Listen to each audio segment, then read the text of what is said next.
What is up, my dudes? It's Pac-Man here, and today I wanted to bring you guys another brand new episode of Or6 Analysis, the show where I take your footage and show you where to best improve. So today we're checking out my man Shaq.ti, basically a solo queue madman. Plays solo queues around Plat 3, says he got almost as far as Plat 1 last season, and yeah, just wants to look at his gameplay and see what's kind of holding him back from being that beast that's able to solo queue to Diamond. And first of all, man, that's props. Like, realistically, solo queuing is not the easiest thing in the world, so I'm excited to see some gameplay here. I'm excited to see how you show up, and yeah, hopefully we can spot a couple things. Let's get straight into it. One thing I would say about that, though, dude, as well, is that, like, if you are solo queuing, like, don't be too hard on yourself for not being able to, like, reach Diamond, because, you know, if you're able to solo queue around, like, I always say, someone that solo queues, now, let's say if you solo queue, right, and you're solo queuing, you're playing in Plat 3, that probably means that you should be, you know, mid to high Plat 2, maybe even Plat 1, if you were in a 5-stack the whole time. It's not the case all the time, and, you know, the gameplay is going to show for itself in a moment, but, for the most part, that's kind of how it works, right? Like, if you're solo queuing, it goes for any rank. If you solo queue and you're solo queuing in Gold 1 the whole time, then realistically, if you were in a 5-stack, you should probably be in Plat. Yeah, so if you're a guy out there, if you're a guy or girl for that matter, out there that solo queues a lot, keep that in mind, because you're not as your rank doesn't determine your skill set, right? Especially if you're not playing without a coordinated 5-stack. But we're playing Vigil. We're on Oregon. I think the last map we reviewed was Oregon as well. Pretty sure. Nevertheless, we're on Oregon. Someone shot it. That's probably Garage, right? So again, let's listen. Yeah, okay. So let's just I just want to show for everyone else, right? So how do we know they're Garage there? So let's listen to the cues. Hang on, we need to go back a little bit further. So let's listen to the cues, right? So I want to just make this clear for everyone, because I feel like this is something that people just for some reason can't grasp, right? So let's go into it, right? So he's running around obviously lower white towards Z, and he hears a bit of movement. So you ready? I'll turn the sound up for this. Did you hear that? That like kind of like it's like an little out there like crank. Hang on. As he runs, there's like a sound that doesn't fit in, right? It's like an enemy footstep. You'll hear it now. Kind of like that. Did you hear that? It's just like this little movement, this slight movement. It's just basically that's the sound of like an enemy, right? That's something that doesn't fit in. So then you start moving, you kind of become aware as to, you know, I think there's someone around here, right? And then the next thing you hear is the camera, the main lobby camera being shot, right? So if you listen again. See that there? That's Twitch. Twitch's gun shooting the main lobby camera. So there's two ways that she could be. She could be, you know, somewhere around by the main double door. More than likely, and by the sound of that, it sounds like she's in Garage. It sounds like she's just crouched under the door in Garage and just shot the camera, and now she's going to be probably looking at this hallway. So what I would probably actually do in this situation is I'd kind of dip in and out and be ready to actually take a few pop shots. But yeah, it's kind of what you're doing anyway, right? You're popping in and out, but just without the shot. So that's why, like, I would probably release a couple bullets there, but it is what it is. So that's good awareness, right? Because that's some people, yeah, it's really fundamental concepts of just FPS games in general. And yeah, now this guy's probably out by the main double door, just by sounds of it. Okay, so you got swung from Garage from that Twitch. That Twitch never went down. That's unfortunate, because it actually did sound like I would have thought that Twitch went down as well. And that's again kind of the problem with solo queue. But just to reiterate on that, guys, even let's look at that. Let's look at the Ash, right? So the Legion, he's here now. He's creeping up from meeting. So he gets a gunfight and kills someone. So he kills someone. You never hear their gun. So I actually assume that was the Twitch as well. Right? But it wasn't. It must have been someone else by the main double door. Now, if you listen to the sound cue again, this time it's Ash's gun, but Ash's gun, it also sounds like it's actually outside rather than Garage. So the Vigil here, my man Shaq, does well to kind of notice that and, you know, points his attention towards the outside section where, unfortunately, that first player that died wasn't actually the Twitch, and she ends up getting the shot. See, that sound is Ash outside, right? Suppose you probably should have been able to hear that twitch before. But that's why it's just super, super, super duper important to be super hyper aware to your sounds and to basically the environment, right? Because there's so much cues that get given to you on a, you know, literally multiple times per round. And yeah, it just pays so much dividends to just be aware to it and understand what you're hearing. All right, round 2, we're on the Maluzi.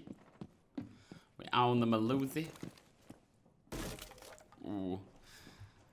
That's not a great idea, I won't lie to you, bro. It works. Oh, he gets the double. He gets the absolute double. Nice. See if he can escape. It looks like he can.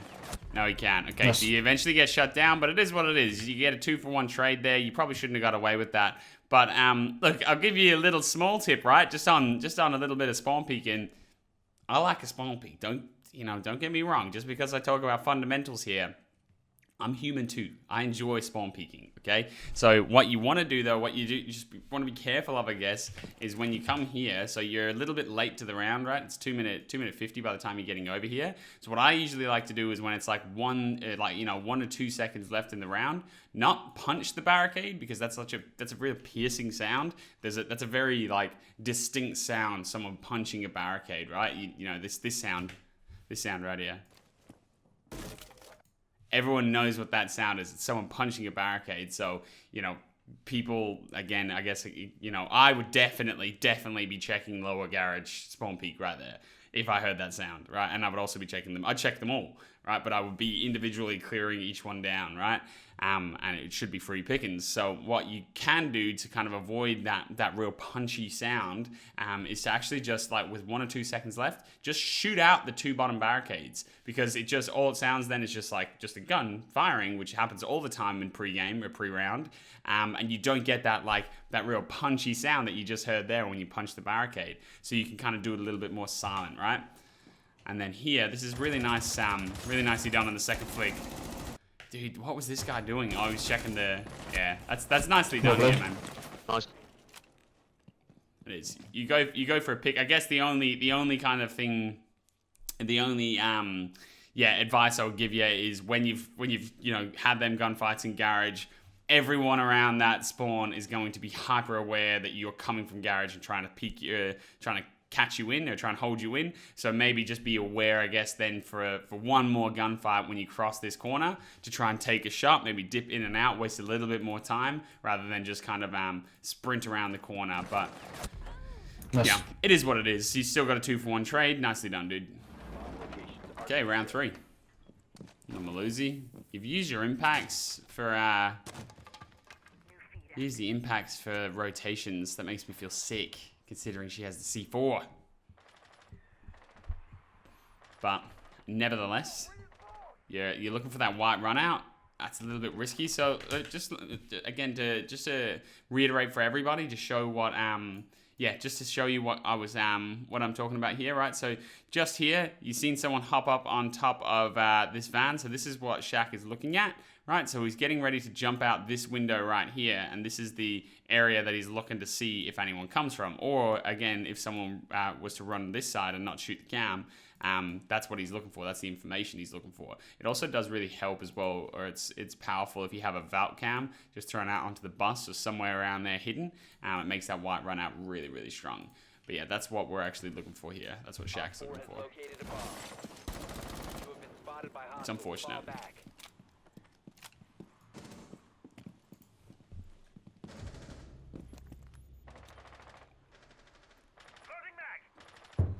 Oh, that's Ash.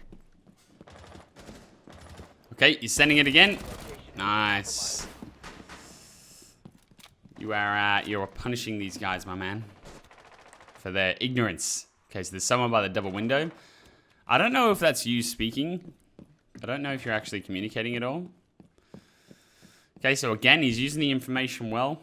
My man Shaq. He's seen him by the double window there before. He's likely now going to be on this side of the double window, like over here to the left. So what I would do, and what Shaq is probably going to do, or he's going for the right, but it is what it is.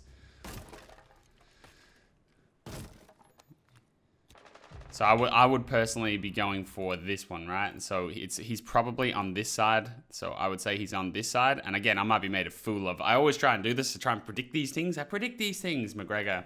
Man, can't wait for the weekend. But anyway, I try and predict it over here, but I might well be wrong. But I feel like he's on the left side of big double window, right? So punching the right side, you're gonna be able to see him.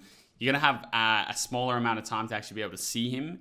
Right, so if you jump out the left, the sound cue that he gets for the barricade becoming open, so that boof, and it breaks as you're leaping out the window, he doesn't. If you come from the right side and he's on the left side, he has more time to react to that, right? In comparison to if you just jump out the left and he's right there and your gun in your crosshair and you can shoot him, it's a bit faster. So I guess you have to kind of guess the side that he's going to be on, and also though as well when you're running out like that. Just pull it down, hey. Just pull it down. There's just one big crash of sound in comparison to. You know, again, we're going so deep into the sound cues here, but it's so important, man. It's so important. These little tiny details, yeah, just make such a massive difference in the grand scheme of things. But look, let's see how this runner comes out. Prove me wrong. I bet you will. A little bit quiet. Okay. Oh, okay. Moving on.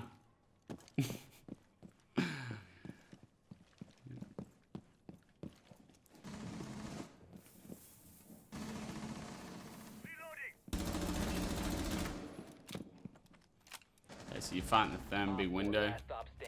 Last is the therm. One was in, I forgot to call it in chat, so I remember. So yeah, I don't know if you're communicating or not, but definitely as a solo queuer, it does help to just, with 4 on a disc, it does help to just give that call out. Now, dude, yes, I was gonna say, run around to that window that you've already prepped. Now that's gonna work beautifully. No, Shaq. Go back. It's alright. We didn't get the kill, but that would have been slick. That's what I was thinking, right? So now that we had that window prepped, there wouldn't have even been any sort of sound cue. It would have been just yeet and straight out and just yeah, punish. So well played there, overall, and yeah. Okay, round 4. You're on the ash. Doesn't surprise me. Won't lie. You got the black ice with the purple attachment skin. It's actually the same setup I rock. Dude, how funny is it shooting people's drones with your Twitch drone? It's the little things in life, boys. It's the little things. Okay, so you're droning out classroom, and I imagine what you're going to try and do this for is to try and go underneath and get rid of the bandit batteries so the Habana can open it up. Now, what does help, right, is if you've got... So this Valk is doing what you did to them, or you might even actually go and try and pressurize her. But what I was going to say is if you are ash, right, and you're trying to just ash from below, so you're trying to just do it from this window here, you're just trying to ash from below and just open up or remove the utility so that the Habana can open up the master wall, or the gen wall or whatever. What you can do pretty easily is you can just have a drone kind of set up in meeting, right? So you can do this, or if you have a teammate, it does help a lot. But have one drone just set up in meeting, watching all of this, and then another drone set up in like deeper in Z. I can't remember specifically the placement, but there's 2 drone placements here, which just kind of covers the majority of the map. So pre-placed drones are super useful in that regard. And you can just have someone flick for you, just like flick back and forth, just really quick, just while you're coming in, so that while they're doing that, you have complete free passage of this area, right? And then if they call, yo, someone's coming Z, then you have that information, you can act on it, and hopefully even find yourself a cheeky frag. But yeah, that's just pre-placed drones are really handy to get that initial sort of map control that you need to do things like remove utility from below, right? Okay, so we don't know if Daniel, your man's Daniel, if he killed the Valk or not. It's unclear as of right now. Mechanics are looking fine though, my man. Mechanics are looking okay. Burn the ADSs. Not no more. Now this is a little bit crazy. Not a big fan of this. You're standing right out in the middle of, yeah, that's kind of inevitable, my man. Oh, what was that? Hang on. Ah. I can't believe I'm giving advice to someone that's, come on, bro. Come on. Okay, Come on, bro. Gotta get rid of that. Go back to the default. Now, look, but realistically, in terms of the gameplay, right? So here, like, you're leaving yourself, like, let's even look at right here. Think about how easily you are killed right now, like, from multiple different places, right? So you could have a little smoke here. I usually play here. In fact, in OCE, this spot right here, we played with a shotgun. They actually call it, that's a really weird shotgun, but just right behind that door, they actually call it Pac-Man. So the call for there is Pac-Man, which is pretty funny. That's how often I play it. You could have someone playing right there, playing Pac-Man. You could have someone playing back on this bunks that you're kind of looking at now. You could have someone playing closer to from kind of like to this wall here. That swings, so the character's going to be a bit bigger. Most importantly, you can have someone just holding the shield, just pixel holding it, getting ready to just line you up, go beep, and just delete you, right? Now, eventually, you just get swung from exactly where your crosshair is, and there's still nothing you can really do about it. You're leaving yourself open to Pika's advantage. You're leaving yourself open to you're just completely exposed. So take your time here, bro, and get that wall open. Push them further back. Remove that shield. It's just a little bit of utility clear, and it goes a really, really, really long way. And because this is crazy, and this is exactly what should happen in a situation like this, right? When someone's doing it, yeah, that's kind of just what happens. Okay, match point. We're playing the Ash once more. You're going for a west side clear. It's one of my favorite clears. Now again, so just FYI, right? Like, so just so that you can just save this time, right? Time's so precious. It's so precious. But what you can do to save this time is you can just set up a pre-placed drone right here, right? And face it this way. And then basically you just sit on it for the beginning of the round. How neat is that arrow? Oh my God.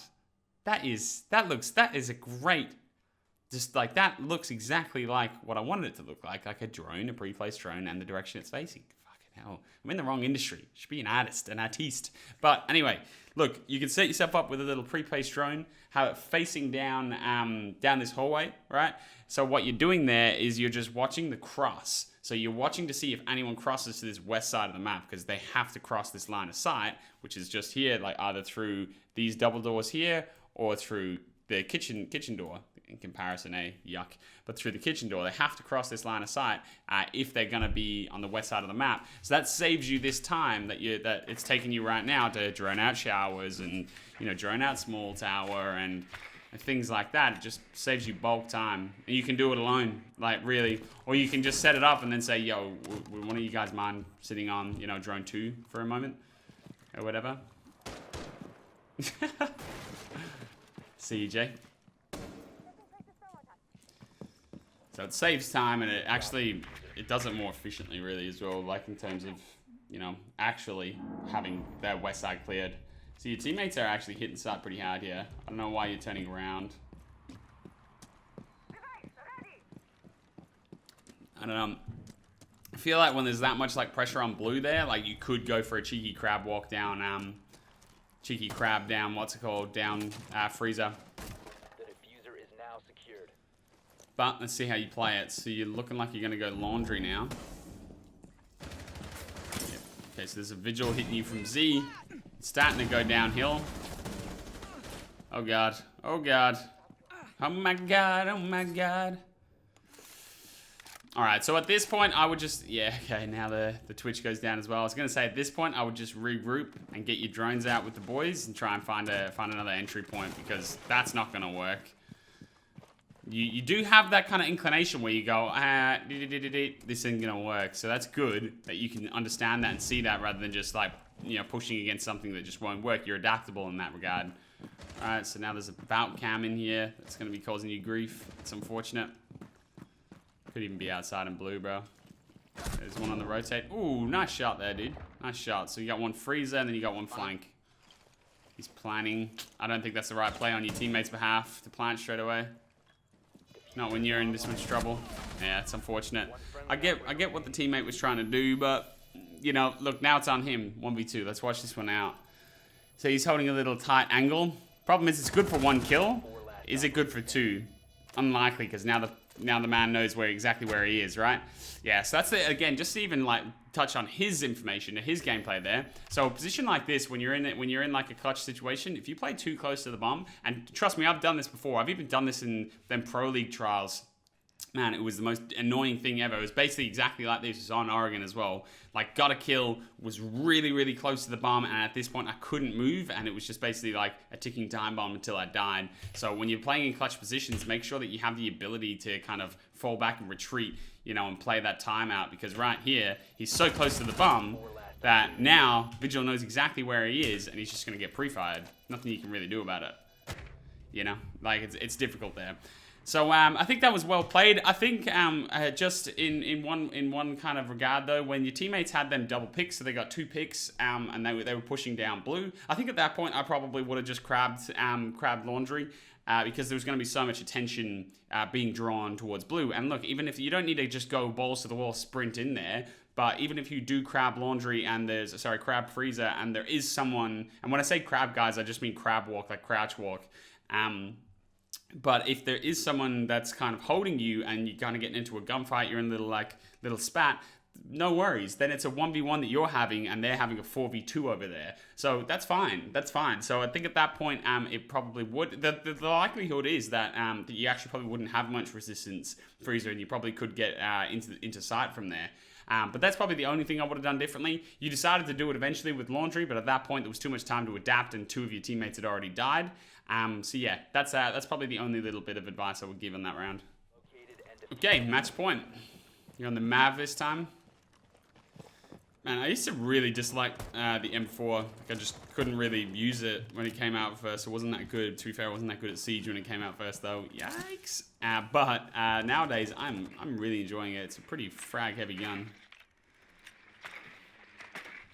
So again, just another just cheeky little tip. Again, these are solo queue tips. Like, what I'm saying does work better when you're with at least one other person, right? But like here, so what you can actually do, let me just try and get a decent angle, right?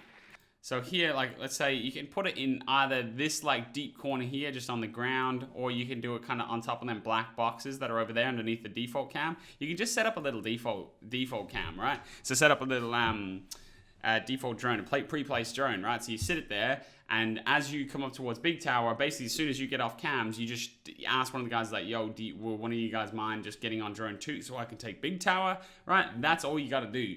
They just sit on that drone, you just rappel up, boof, boof, you're in, and then you go, yo, cheers, bro. And then you're in, it saves time again, and it's just, you're saving 10, 15 seconds each time. And as you get higher and higher in the ranks, that just becomes so much more important, man. Then the micro details become so much more important.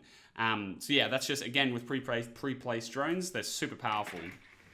It does help then if you have another guy with you, and rather than him having to actually hard hold the angle to watch your flank, he just sits there on that cam until he sees someone that's trying to like crab walk and flank you guys, and then you can both turn your attention to him and get the job done. Okay, so there's a Valk cam likely in big tower now. Jaeger gets a pick early. Okay, so you get the shock wire out of there. I probably wouldn't have wasted both nades if I ain't gonna lie. I'd be focusing more on actually Maverick tricking the wall than that. Like, that's crazy, I think, dude, in my opinion. Like, doing Mavericking like that is pretty nuts. Like, I guess it's not too bad considering you're on this side of the wall, like behind that little behind this little blockade here. So, you know, but like realistically, it's just a lot safer to just do a Maverick line across and then do another one across here and have that ash charge it open so that you guys can all walk through.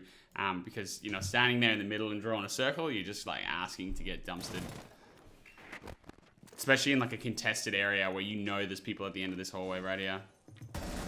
Okay, nice shots here. They don't have a shield. They do have the Malusi gadget, but that's fine. You can even bait that, dude. Like, just to give you a little bit of a tip, right? So when there's a Malusi gadget like that, don't be afraid of that sometimes, right? You can walk into it and just hold a tight little angle onto that door and just try and get someone to just peek the corner and go, oh, they must be pushed up, or someone coming from the rotate. That's a little bit harder because someone coming from the rotate can hardcore like swing out onto you, and you know they can do you but you can hold a little pixel angle onto the door specifically. You can bait it for a second or two.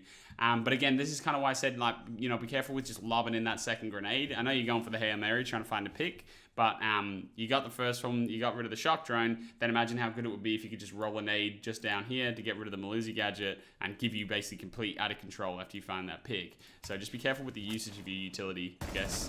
Nice shots though, man. Or just knife it, you know. Swapping. Okay, they've no rotate, so now you've got attic total.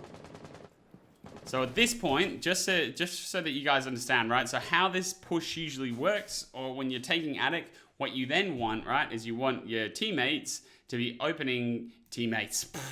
Who are they? No, but what you do want is you want this wall open right here. So you want at least a portion of it open, so that they can kind of cover from that breach, right? You can have someone playing in master, playing by the balcony and covering and setting up crossfires, and then once you've got attic control, you can just kind of get someone to plant right there in this corner, or also behind this wall in this corner if they want to push through like that. But there's a couple of different plant spots that once you have attic control and then you've got this open as well, it's very difficult for the enemy team to stop.